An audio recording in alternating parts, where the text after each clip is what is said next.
기계치 각시탈입니다. 이번 영상에서는 자전거에 녹이 쓰는 경우와 그리스를 발라야 하는 부위 및 주기에 대해서 알려드리겠습니다. 와, 이거 진짜 꿀정보 인중. 지난 세차 영상에서 자전거를 이렇게 빡빡 닦아도 되냐, 그렇게 하면 녹이 안 쓰냐, 그렇게 하면 그리스 다 빠져나와서 큰일 난다 라고 하셨던 분들이 굉장히 많아요. 각시탈의 대답은 지금 보고 있는 사진은 오피큐에스틴 미케닉이 자전거를 세차하는 모습입니다. 세차왕이랑 똑같죠? 그래서 각시탈이 자전거에 녹이 쓰는 경우와 또 그리스를 발라줘야 하는 부위와 주기에 대해 알려드리겠습니다. 야, 각시탈, 네가 뭘 안다고 알려준다는 거냐? 라고 하실 줄 알고 알려지지 않은 대한민국 최고의 미케닉 중 한 분을 모셨습니다. 전문가가 주는 정보니까 정확한 정보라는 거 인정하시죠? 그럼 이제 전문가를 한번 모셔보겠습니다. 전문가 나와주세요. 알려지지 않은 대한민국 초고수 미케닉 조세핀. 자전거 조세핀입니다. 자전거 정비 경력 얼마나 되셨나요? 17년 됐습니다. 세차왕이 자전거 세차하는 영상 보셨을 텐데 자전거 세차 제대로 하는 거 맞나요? 굉장히 깔끔하게 잘하고 있습니다. 좋은 방법으로 세차를 하고 있는 것 같습니다. 세차왕의 세차 실력은 100점 만점에 몇 점? 90점 정도 주고 싶네요. 10점은 도대체 어디서 깎인 걸까요? 이런 부위에는 다른 세제를 썼으면 좋겠다. 저는 직업적으로 이야기를 했고 이 친구는 동호인적으로 생각을 했기 때문에 굉장히 좋은 정보를 준 건 사실입니다. 그만큼 깨끗하게 닦고 관리를 잘하는 건 사실이에요. 자전거를 세차할 때 물세차 그리고 퐁퐁 이런 세제를 써도 된다는 거죠? 교과서에 나와 있는 말대로 따지자면 물과 비누 그리고 세제라고 나와 있습니다. 운동하고 나서 목욕을 하듯이 자전거도 이물질이 있는 것을 제거하는 게 반드시 좋습니다. 세차를 자주 해주시는 게 오래 쓰고 더욱더 성능을 더 좋게 하는 방법입니다. 자전거 세차를 할 때 소를 쓰면 기스가 많이 난다고 걱정하시는 분들 많이 있으시는데 어떻게 생각하세요? 유명한 자전거 용품 회사 파크툴이나 페드러라는 유명한 이태리 회사에 있는데 거기 회사에 자전거 소리 다 나옵니다. 지금 보고 있는 이 솔이 유명한 자전거 용품 회사의 세차 솔입니다. 솔 종류에 따라 닦아야 하는 부위가 다르네요. 소를 써도 된다고 하네요. 자전거에 주로 녹이 쓰는 부위는 어딘가요? 알루미늄 부위가 아닌 스틸, 크로몰리 소재가 들어가는 부위는 녹이 쓰겠죠. 그 부위에는 그리스를 좀 자주 발라줘야 됩니다. 녹이 쓰는 부위에 대해서 말씀해 드리겠습니다. 자전거는 M자 프레임으로 항상 소리도 나며 녹이 쓸 수 있습니다. 자, 여기 한번 보실까요? 뒷변속기에 보시면 많은 철들이 있습니다. 크로몰리나 이런 녹이 쓰는 철들이 있겠죠. 이런 부위들은 분명히 녹이 쓸 수 있습니다. 여기에 있는 속지는 코팅이 되어 있겠죠. 이런 볼트들이 다 녹이 쓸 수 있는 소재입니다. 체인은 스테인리스 스틸로 되어 있는데 이 안에 있는 부위와 이 밖에 있는 부위가 합금이기 때문에 녹이 쓸 수 있습니다. 코팅면이 벗겨지면 녹이 쓸겠죠. 쭉 올라갑니다. 여기 쭉 올라가시다 보면 이런 볼트 있죠. 볼트도 다 녹이 쓸 수 있죠. 이런 데는 그리스를 조금씩만 발라주셔도 이것도 녹이 쓸 수 있죠. 코팅이 되어 있는 볼트죠. 이런 데도 녹이 쓸 수 있습니다. 이렇게 내려오면 됩니다. 자, 이 부위에도 볼트가 있죠. 자, 이런 부위도 녹이 쓸 수 있죠. 이런 부위가 녹이 잘 씁니다.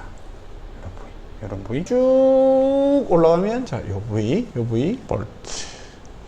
변속기에서도 보면 이 변속기 안쪽에 스프링이나 이런 면이 있습니다. 이런 면에도 녹이 쓸 수 있습니다. 이건 알루미늄이니까 녹이 안 쓸겠죠. 여기 또 볼트도 스틸 볼트입니다. 자, 여기 스프링도 스테인리스 스틸이죠. 얘도 녹이 씁니다. 그리고 여기도 녹이 쓸겠죠. 쭉 내려옵니다. 쭉 내려오면 이런 볼트도 녹이 쓸 수 있고 QR도 녹이 쓸 수 있습니다.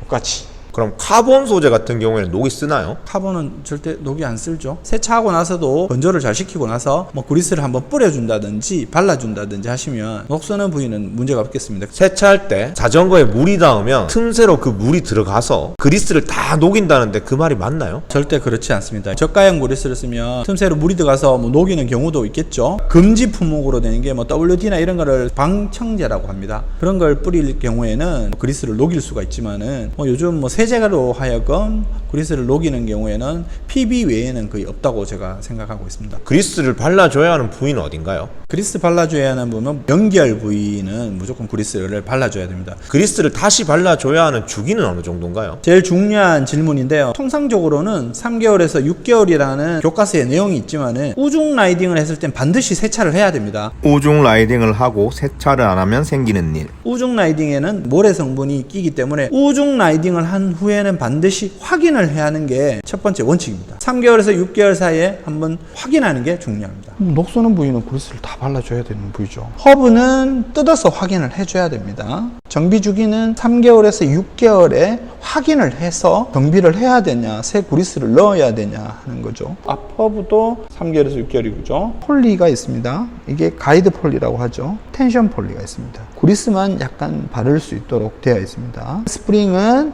스프레이 그리스를 조금 뿌려주시면 좋겠고요. 움직이는 연결 부위에는 오일이나 그리스가 좋겠죠. 비비 쪽에는 3개월에서 6개월에 보통 확인을 한 후에 정비를 하느냐 마느냐가 제일 중요합니다. 헤드셋이라는 베어링이 있는데 상단에 있는 베어링이 있고 하단에 있는 베어링이 있어요. 스틸 볼트 베어링으로 되어 있기 때문에 반드시 녹이 쓸겠죠. 그래서 그리스를 굉장히 많이 꽉 채워놔야 됩니다. 오중 라이딩 때 빗물이 타고 들어가서 모래가 들어가는 경우에는 속에 있는 걸 다 망가뜨릴 수 있습니다. 그래서 반드시 자주 뜯어서 확인해야지 소음도 없습니다. 시퍼스트에는 카본 시퍼스트 같은 경우는 카본 그리스를 바르고 알루미늄 시퍼스트 일반 그리스를 넣어서 이 부분도 빗물이 타고 들어가서 모래가 낑기면 잡소리가 나기 시작합니다. 그래서 여기도 맑은 물로 세정을 한 후에 그리스를 조금 발라주면 소음이 없습니다. 브레이크 사이가 굉장히 좁은데 이 사이에 모래나 이물질이 잘 낍니다. 맑은 물로 세정을 한 후에 오일을 조금씩 뿌려줘서 기계가 잘 움직일 수 있도록 점검을 하시는 게 좋겠습니다.